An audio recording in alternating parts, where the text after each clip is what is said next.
Hello and welcome to this recording from the GUS Research Training Unit. In this video we're going to talk about assessing the credibility of a source. Now, assessing the credibility of a source is something that becomes much easier over time as you become more expert in your profession and as you learn more about the research methods that your profession tends to use and the literature that amasses all of the knowledge that professionals in your field tend to know. Experienced professionals have already mastered a very wide body of knowledge. Sometimes in a technical sense that's called the priors of the discipline, things that people know in advance that they already bring with them when they're assessing a new situation. Now, professional knowledge is not static. You update your existing knowledge based on new evidence, and this is something that professionals have to do all the time. At the same time, that body of existing knowledge, those priors, those sets of information and convictions and ethics and other kinds of beliefs that you have, is also used to assess new evidence. You assess the credibility, the usefulness, the likelihood, the plausibility of new evidence based on that network of existing knowledge. There's something some of you may have heard of called the Sagan standard.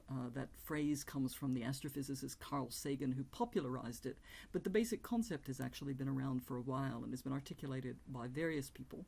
But the popular version is extraordinary claims require extraordinary evidence.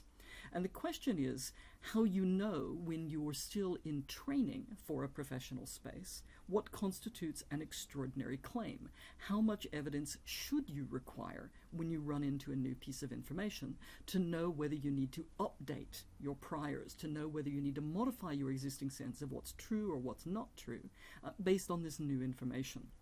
The process of updating your existing knowledge in a professional space is on one level a conservative kind of process. It's conservative in the specific sense that it tends to conserve a core of consensus professional knowledge. Now, what is preserved is not every single detail that professionals think they know, but a body of beliefs and evidence and interpretations that have stood the test of time. Those things have already been confronted with lots of new information. Hopefully they take a lot of information into account. They are very useful. They explain a lot of different things. And so there is a reason to want to conserve them and not throw them over arbitrarily. So the process of assessing new pieces of information, new pieces of evidence against your existing body of knowledge has the effect that the profession doesn't get caught up in a fad or make poor judgments just because something seems to be really appealing at the time, but it actually doesn't hold up very, very well against the whole universe of what we know. But professional knowledge is also fallibilist, which is to say it is aware of the possibility of failure. It is aware of the possibility that we might be wrong. It is open to critique and examination and analysis and criticism. So the assumption with bodies of professional knowledge is that in 5 years or 10 years or 20 years, those bodies of accepted knowledge will be different from what they are now. We are aware that our current state of knowledge is not perfect. So there's an explicit acknowledgement of the possibility that the current consensus is wrong. And there's a means, a mechanism, a set of rituals or customs within the profession for criticizing and changing the existing consensus. So professional knowledge is both relatively secure, relatively well tested, relatively stable, but open to the possibility of transformation. And transformation is not actually that unusual. Now, it takes time and experience in a profession to establish the priors that allow you to make a quick, informed evaluation of the credibility of new claims so that you can read a new article or hear something new in the press and immediately know how it fits into the network of what we already know. So the question is, how do you make these kinds of judgments when you're for studying your profession, when you're starting out, or within your profession if you're moving into a slightly new area, which isn't where most of your experience lies. Now, there's a tendency, every university, most libraries, university or not, have resources up that try to guide you through this process. But Priors are very complicated. The sort of body of professional knowledge that you're ultimately going to use is not something that someone can communicate in a quick lecture like this or in a handout or whatever. So the tendency is instead to distill a set of rules and to teach students to use these rules and to imply that if you use the rules, what you've got a hold of is a credible source, a source worth listening to that will help you update your knowledge appropriately. These rules are often incredibly simplistic. So one you've probably heard is don't cite Wikipedia. I'm going to criticize that in a minute. Never cite anything older than 15 years, I saw when I was reading to prepare this lecture. Only cite peer-reviewed journal articles is a common one. There's an amusingly named test called the CRAP test that you will see mentioned in a number of places, which again is a set of rules to go by in evaluating the credibility of your sources. Now, all of these rules capture something, but as they are written, they're often fairly misleading. Experienced professionals don't follow them. If you are looking at professional communications, you'll find, lo and behold, that Wikipedia will appear now and again, that people will sometimes cite things that are much older than 15 years, that oftentimes people will use sources that are not peer-reviewed, and that various elements of the CRAP test will be violated. And that can be very confusing, because you've been handed these rules by your instructor or your library or the resources that you've got for your course. But the rules are actually not reflected in professional practice. And again, it's because professional practice doesn't need rules like this. It's got a more complex and nuanced set of measures that it takes to evaluate new information. The rules are also a problem because they generate both false negatives and false positives. In other words, if you use these rules, you're going to end up excluding some sources that are actually quite credible and that you really should pay close attention to and that are perfectly reputable. You're also going to end up including some sources that are problematic and that, in fact, any professional would recognize immediately are not worth paying attention to. So you may have rules of thumb. Those rules of thumb might even be binding for particular classes that you take, but I would encourage you to realize that the goal is actually to just use these rules as a scaffold until you get to the point that you know enough about your discipline, your profession, that you can make independent judgments. The basic rule is that you're assessing every new claim to figure out what it would change about the body of our existing knowledge as a whole, and then you're testing out that new claim to see if it actually seems credible in light of all of this other background knowledge. So try to keep an eye on what you're trying to achieve. Try not to take any particular rule too seriously, and be aware that over time and the more critical attention you pay to developing a knowledge of your profession, the easier it's going to be to assess whether something is credible or not. Now, to talk a little bit more about what you can do while you're still trying to gain the kind of background that will let you make professional judgment, I want to talk a little bit about different types of sources. There are three main categories that sources are divided into: primary, secondary, and tertiary. Primary sources are materials that you intend to observe or analyze or treat as evidence when you're doing research yourself. So it could be observations or statistics or speech or texts or artifacts or basically anything that you're going to look at as the raw material for your analysis, and then you're going to build your own interpretation when you look at that primary data. If you're doing original research, so you're going to be generating new knowledge through the research, you will be analyzing primary materials, and out of that analysis comes our new knowledge. Sometimes because the primary materials themselves are new, you might be creating them by, for example, interviewing people. But sometimes the primary materials have been there for a while. You might be looking at texts that are hundreds of years old, but you're giving them a new interpretation, or you might be looking at information in a statistical database that's been around for several years. You're not creating that information, but you're doing something new, analyzing it. Okay, so primary sources are one type of source, and generally speaking, when people are talking about what sort of source is credible, they're not talking about primary sources. With primary sources, people might ask whether the primary source is appropriate for the kind of analysis you're going to do. Are you analyzing the right kind of thing to answer your question? But they won't usually ask if the primary source is credible. Credibility comes into play when you start thinking about secondary and tertiary sources. So secondary sources are reports of the findings of original research, and these are often aimed at other specialists. If you do original research in university or as a professional, you will be writing that up as a secondary source. Secondary sources are often published in academic journals, but confusingly enough, not everything published in an academic journal counts as a secondary source. Academic journals contain reports of research, but they also contain reviews, they contain op-eds and editorials, they contain historical summaries of the discipline, and a lot of other content that might count as, for example, a tertiary source.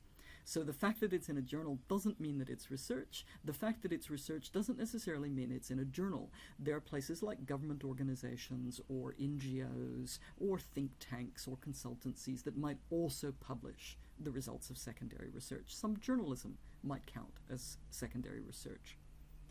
Secondary research is generally aimed at adding something new to our knowledge. So it is trying to convince other people that they should update their priors. It's trying to convince other people that based on the research, everyone should change something in how they think or how they act, and that's going to have a consequence for their professional practice or for how they understand their professional practice. And so if you are a professional and you're looking at a secondary source, you need to do an assessment of the credibility of that source to decide whether, in fact, the source is right and whether you should update your priors, whether more research might be required to convince you that something needs to change. It is almost never the case that a single study is sufficient to warrant changing anything significant in professional practice. In some later or more advanced study, you might talk about this in a more formal way, but in general what you want to do is see a series of studies that, when you read them together, give you a basis for changing your mind about an aspect of professional consensus. Every once in a while, you'll get a secondary study that is so well done and so thorough and so convincing that by itself it's enough evidence. But secondary work that fits in with the context and is compatible with other secondary work is usually more reliable. We'll talk about other ways of assessing reliability further on in the lecture. Tertiary sources are works for general background. They give basic facts or information about the general state of knowledge on a topic. They are often written for non-specialists, so they're often a little bit easier to read. They give a broad overview, and they often simplify the information they're providing. They include things like encyclopedias, textbooks, dictionaries, books of popular science. Sometimes some types of journalistic articles might fall into the category of a tertiary source. And in general, they have limitations, but they are also often very useful to read when you're starting out and trying to acquire your professional skill set.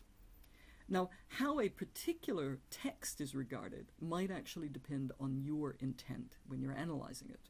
So, for example, if you're looking up the definition of a word in a dictionary, you are using the dictionary as a tertiary source. If you are a historian and you're interested in how dictionaries changed over time, you're actually using those dictionaries as a primary source. So it's possible to look at the same text in a different way and change the type of source that it is. So let's talk about tertiary sources as a starting point. Often when you are at the beginning of your professional training, you will lean very, very heavily on tertiary sources.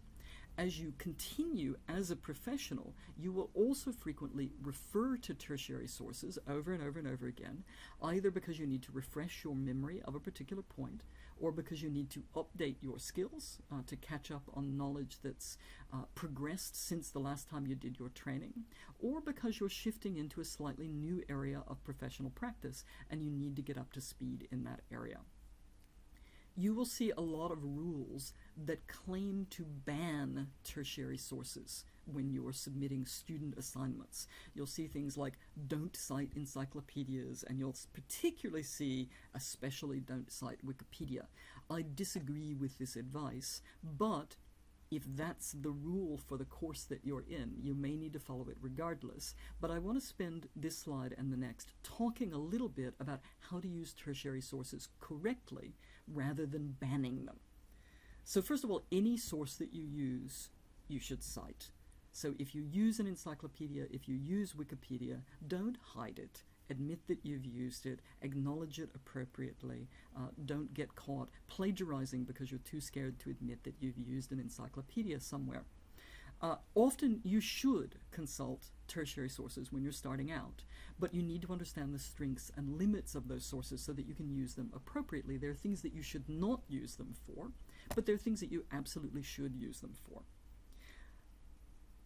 The kinds of tertiary sources that you're going to want to use as a student and later as a professional are sources that provide key definitions. Definitions are often classically something where you need a consensus position, and a dictionary or an encyclopedia article may be absolutely perfect for establishing that, and there's nothing wrong with citing one when what you're trying to do is to establish the consensus definition of something.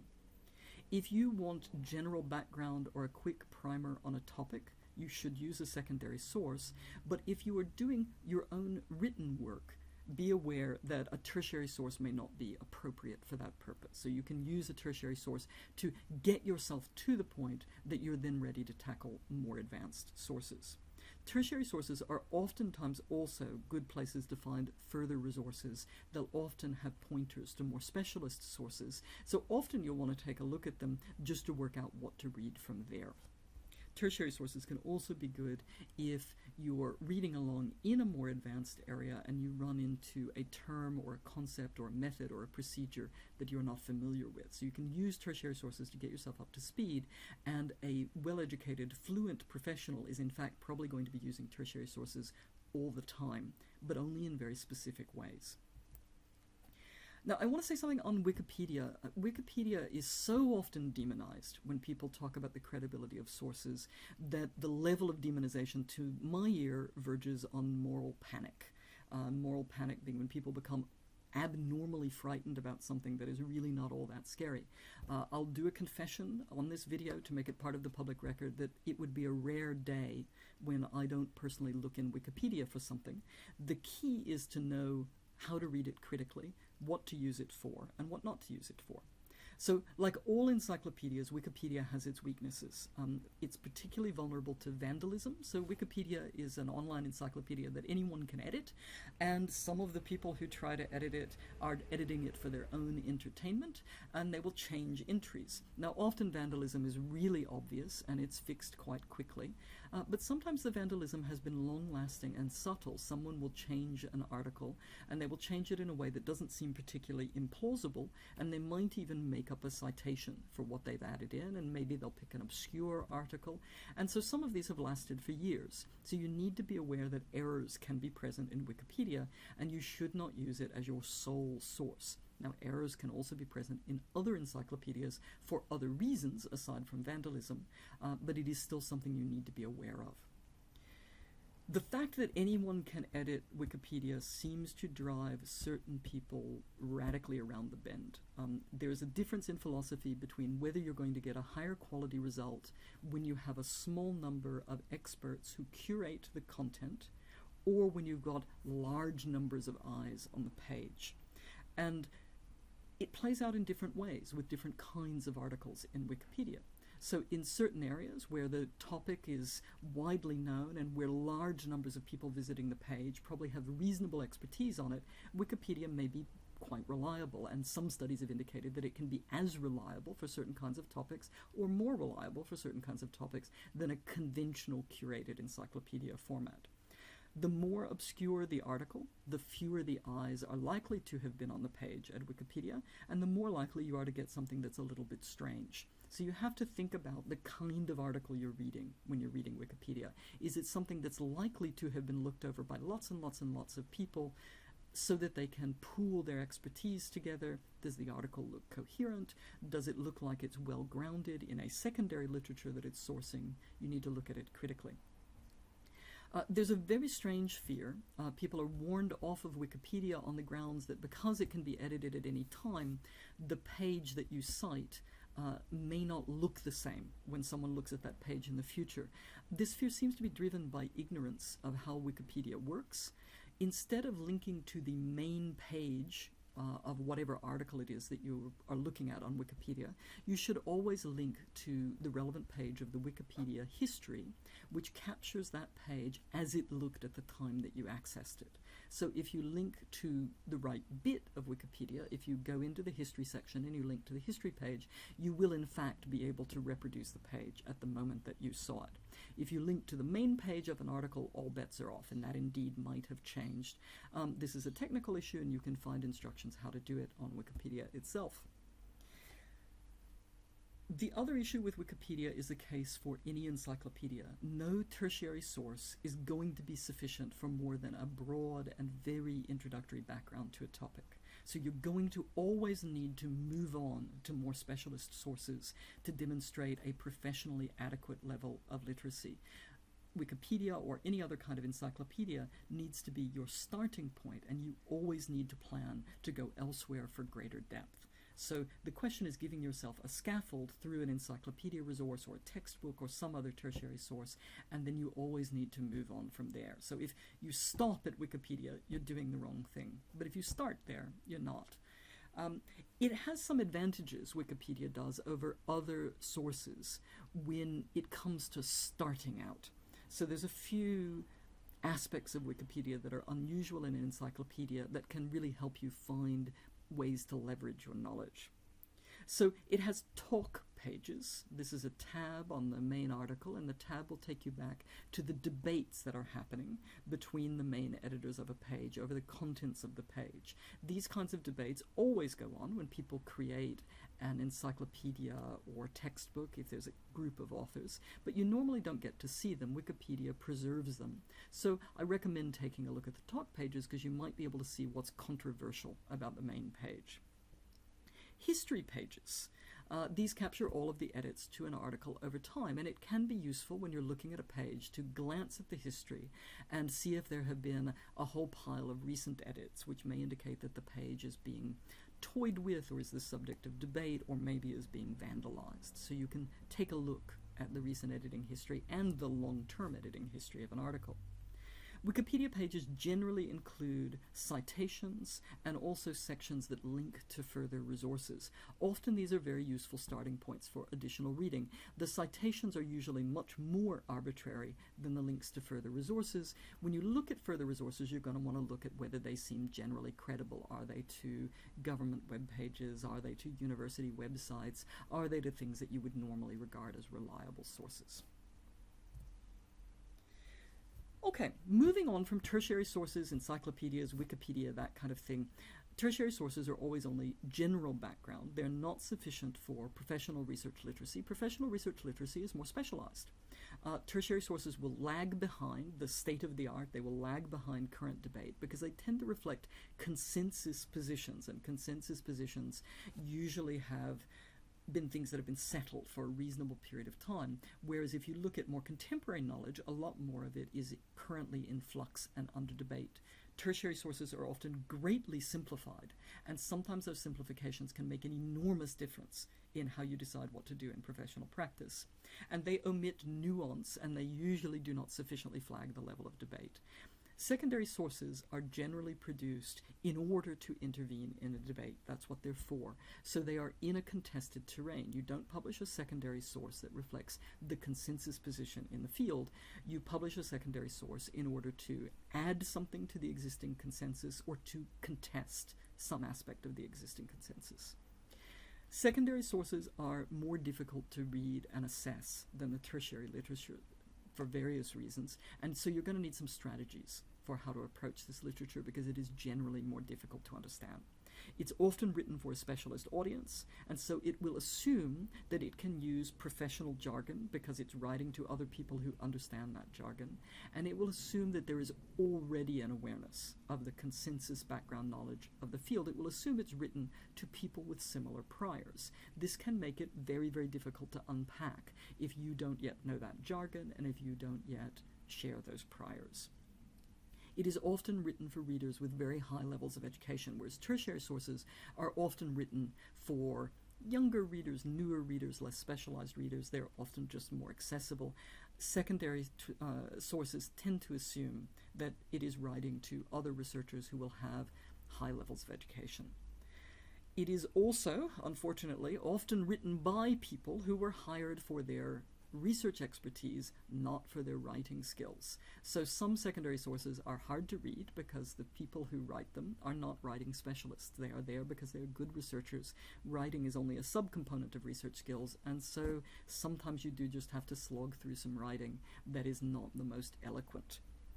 The more you read this kind of material, the easier it's going to be to read each additional piece. So it does get better with time, but it only gets better if you're reading very actively and attentively.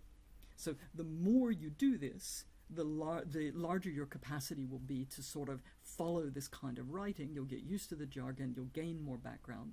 But the other thing that will happen the more you read is that you'll start building up your own stock of priors. So instead of looking at every aspect of every article you read and trying to make sense of all of it, a lot of what you read will start being something you've kind of already seen before, and the slice of what you need to interpret fresh and new will become smaller and smaller each time, and that makes it a lot easier to penetrate the literature, but that's something that's going to take you a little while. Okay, the other rule that people see, or probably the first rule that people see when it comes to how do you assess the credibility of a secondary source, is you'll see something about peer review, and sometimes you'll have an absolute dictate that you must only cite peer-reviewed sources. Now again, if you're taking a course and it's a rule for the course that you can only cite peer-reviewed sources, you need to follow that rule. But I want to say a little bit here about the strengths and the limitations of peer review, so that as you become more experienced and move more into professional work, you'll understand what you can use peer review for and what its limitations are. So peer review is a process by which authors need to submit their work prior to publication. So I can't just rock up and hand an article to a journal and say, I want you to publish this. The journal will say, we need to assess whether this is high enough quality to include and whether it's relevant and whether our readers are the right readers for it.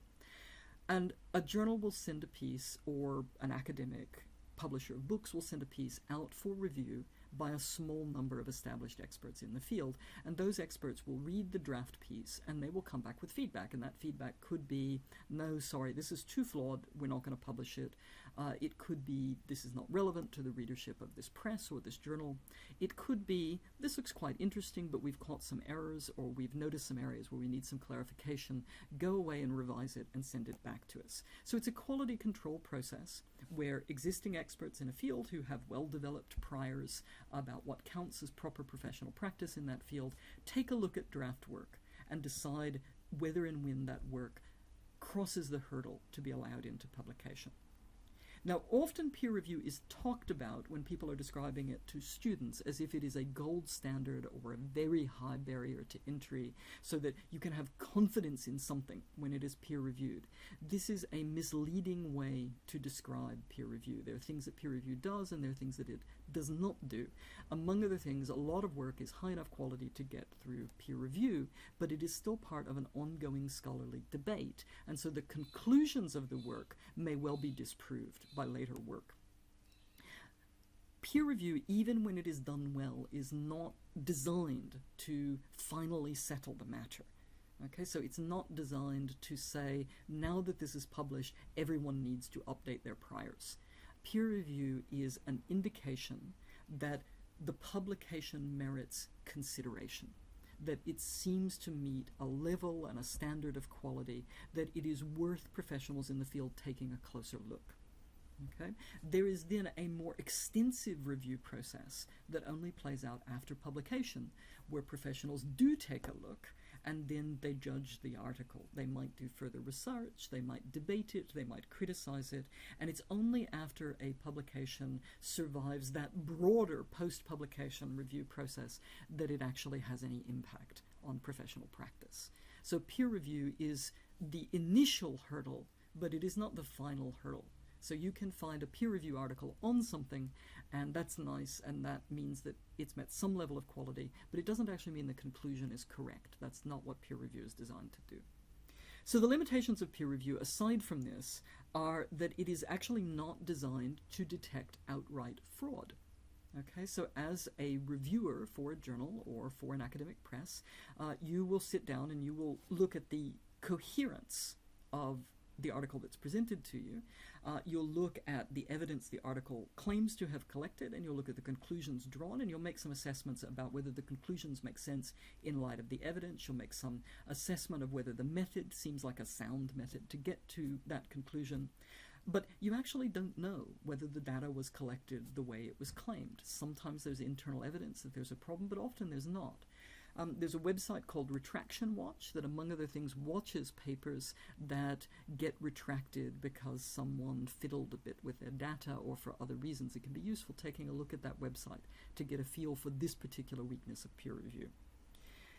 Peer review is vulnerable to the choice of the reviewer, the diligence of the editor, and other factors. There are discipline-changing papers that were originally rejected by the journals to which they were submitted and were later published elsewhere and had enormous impact, but the original reviewers just weren't persuaded. There are not very good papers that make their way through review, and everything in between.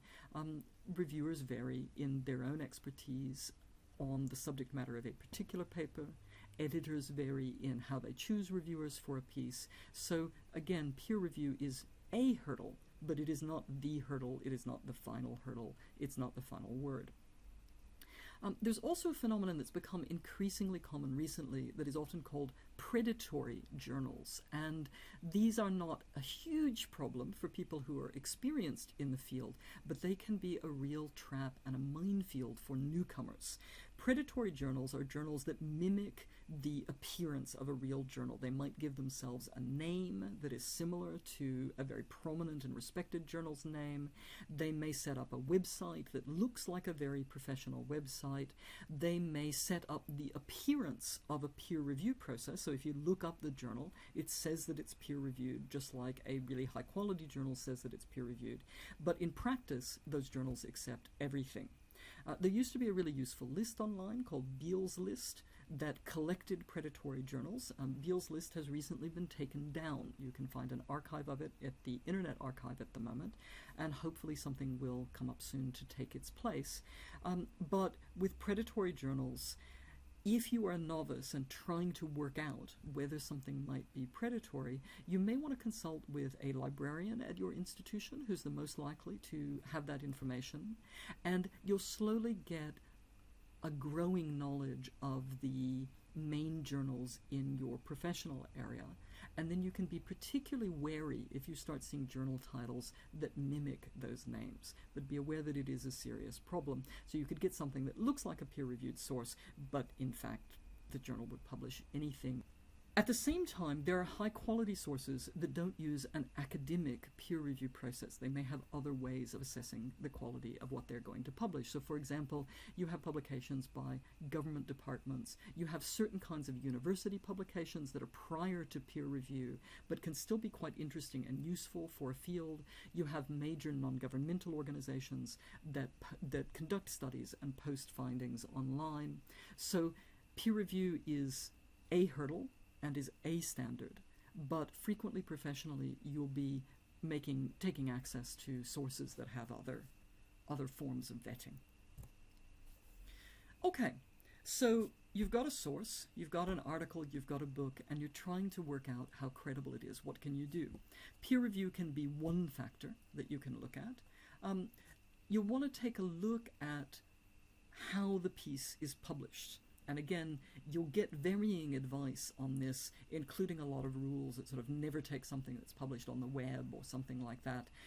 But in reality, you have to take this kind of case by case, and you will slowly build a sense of reputable publication venues by backtracking it for publications as you read them.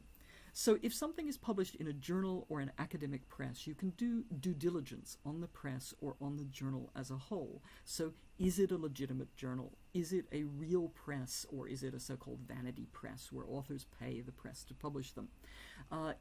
Is there a peer review process for the academic press or for the journal? You should be able to find it, if there is one, on the website for the press or the journal. For a journal, you can look at something called the impact factor. These are controversial measures, and there are a number of impact factor measures. But at base, what impact factor is talking about is how to tell how often the works in a particular journal are cited in a field. So a high impact factor journal tends to publish influential work and therefore tends to be doing a better job at vetting the quality of the work. This gets very complicated and is very highly contested, but again, when you're new, it's a measure that you can take a look at.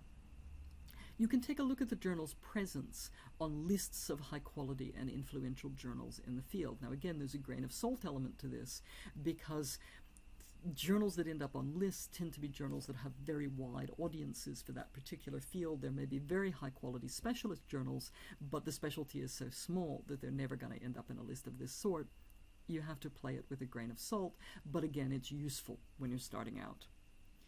If you take a look at a journal, or if you take a look at an academic press that produces academic books, is it publishing a lot of works by other well-respected authors? So aside from whatever piece you're trying to assess, if you take a look around, are a lot of the authors people with, high-level university affiliations, very experienced in their field, commonly cited by other people? Is it a coherent journal or press? Does it have a very clearly defined scope, or does it appear actually to accept articles on everything? Now again, you're going to have very, very high quality generalist journals, but they're generalist within a field in a broad sense. So something that has both astrophysics and ethnography in it is very unusual in a high quality journal. Usually there will be a focus, and it means that the editors of that journal have expertise and an ability to judge quality.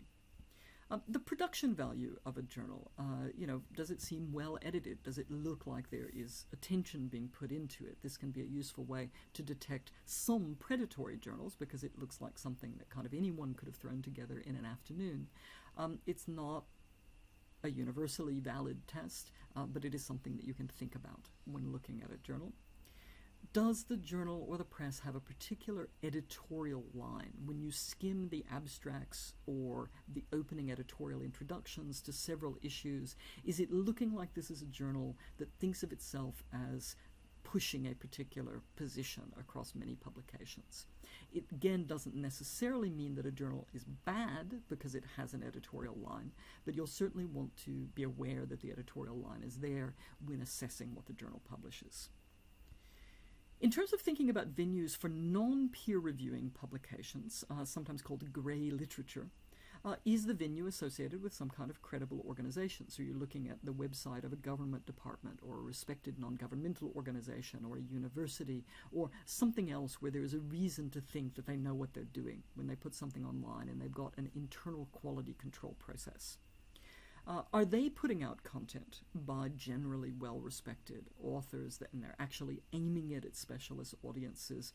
Or is this something more like a tertiary source that's being produced for the general public and is not really intended as a specialist intervention? And again, is there an obvious editorial line? Is the NGO publishing research, or are they an advocacy organization that is interested primarily in promoting a particular position? Now, it is possible for a credible article or book to end up being published by a less credible venue.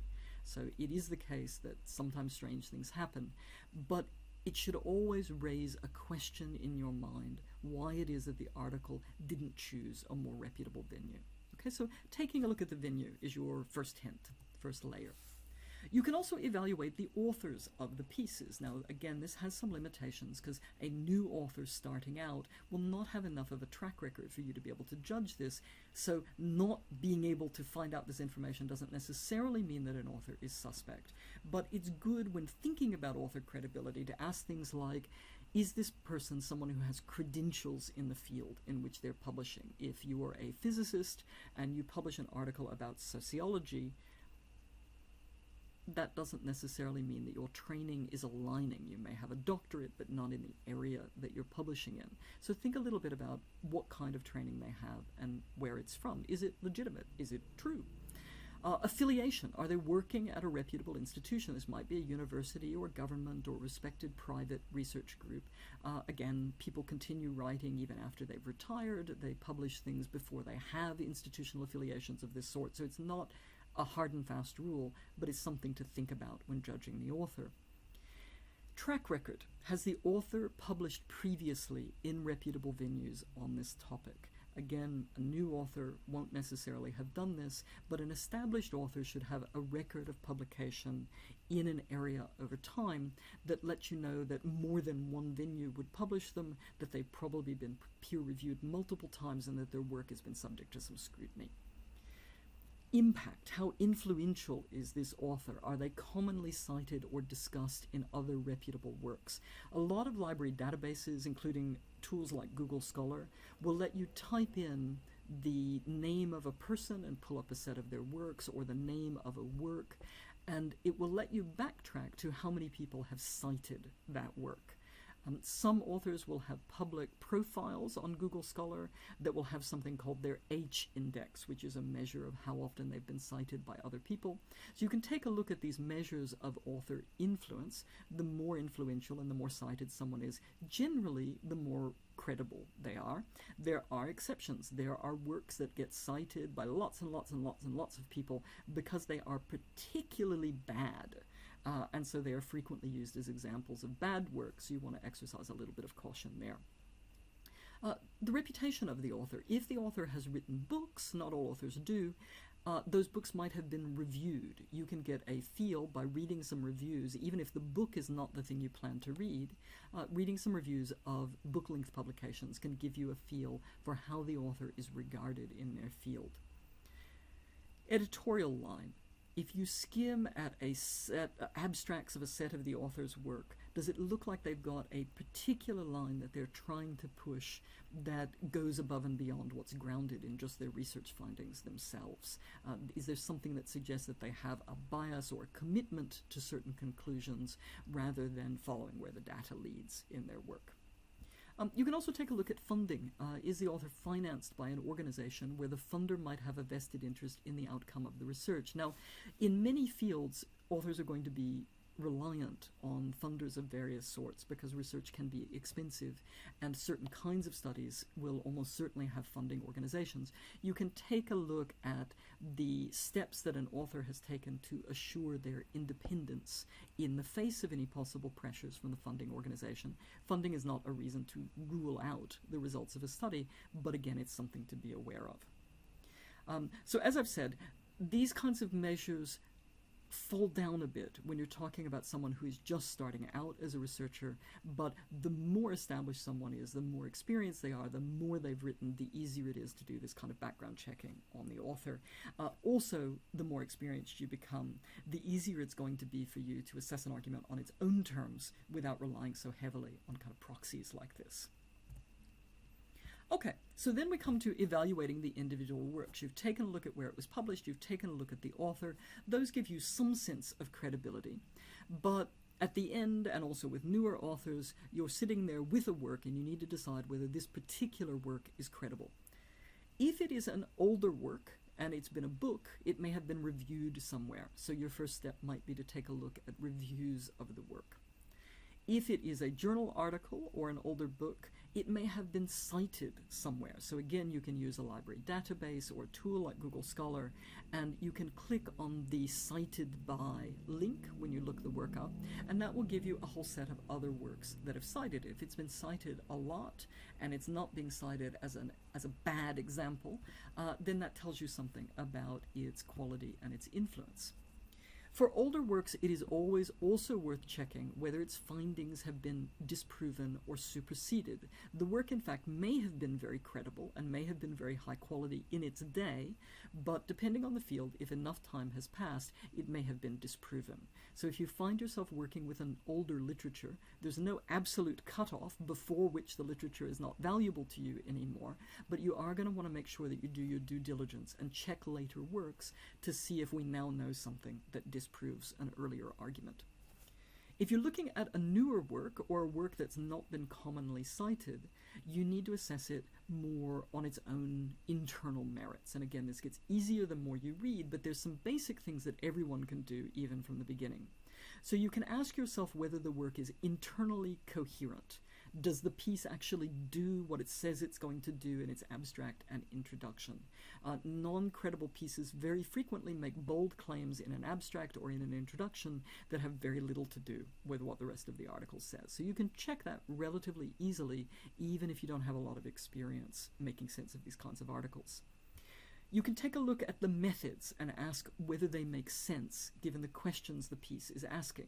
Now, when you're starting out, it may not be totally clear what method is appropriate for what kind of question, but if you take a look at what the method is stated to be, you can go to a tertiary text, like a methods textbook, and you can look up what a particular method involves. And looking that up, you can see if the kinds of questions the piece is asking are the kinds the method text says you would normally ask for this kind of method.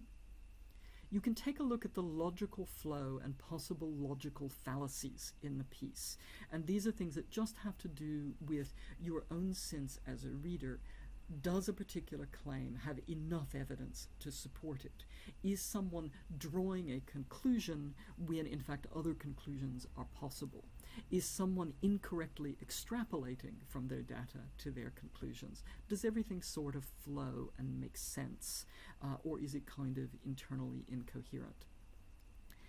It's worth checking the checkable components of a work. So what's often not easy to check, and this is one of the dilemmas for peer reviewers as well, you often have no way of knowing whether the person's really collected the data that they've said they've collected. You have no way of knowing a lot about how they actually conducted the research and whether it played out the way they said. But you can check the components of the work that touch on the rest of the discipline. So if they include any basic facts or figures, you can check those. And if they check out, it at least means that the author is reliable enough that they're not going to be exaggerating or making things up or making obvious errors about basically checkable facts. The literature review in a piece is often checkable, so they will be making characterizations of other people's works. They'll be describing those works. They'll be summarizing their arguments. You can backtrack to those works and see if the arguments are being summarized correctly. Are they making the case honestly for the need for their research, or are they exaggerating or perhaps even misreading or misunderstanding the literature in a way that is problematic? Are they reflecting disciplinary norms? In the methods is probably the easiest place to check, but even in things like how the piece is written, does it follow common structures? Does it use common languages that you're seeing in other articles in that particular fields? And again, if you need to, you can lean on some tertiary sources to help you check this out. So when they're talking about their method, are they talking about it in a way that seems compatible with summaries of how you do that method? You can take a look at their language. Is there something about how the text is written that makes it sound extreme or hyperbolic or emotive? Are they promising that their one discovery will solve all problems in the world? Is it a hugely exaggerated thing? These are warning signs that a source may not be credible. As you read more, what you'll be able to add to all of this is how does the work fit in to the broader context of knowledge in your profession? This is something that's very difficult to do at the beginning, but the more reading you do, the more practice you're going to get at it, and the more content you can bring to the table to assess new evidence. You can ask yourself, which priors is this work asking me to update? And is what it is asking me a really extraordinary, discipline-shattering thing? And if it is the evidence sufficient to justify that?